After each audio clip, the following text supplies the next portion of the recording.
Just for today, October 19th.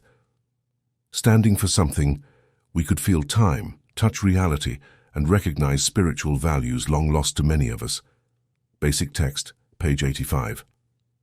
In our active addiction, we were prepared to compromise everything we believed in, just to get our hands on more drugs.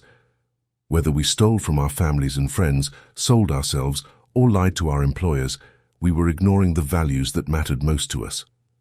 Each time we compromised another dearly held belief, another chunk of the mortar holding our characters together fell away.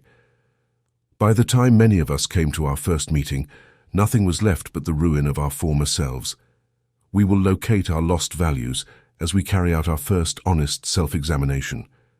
But in order to rebuild our characters, we'll find it necessary to maintain those values, no matter how great the temptation to shove them aside. We will need to be honest, even when we think we could fool everyone by lying. If we ignore our values, we'll discover that the biggest fibs we've told have been the ones we've told ourselves. We don't want to start the demolition of our spirits again after all the work we've put into their restoration. It's essential that we stand for something, or we risk falling for anything. Whatever we find important to us, we honor. Just for today, I stand for something. My strength is the result of living my values.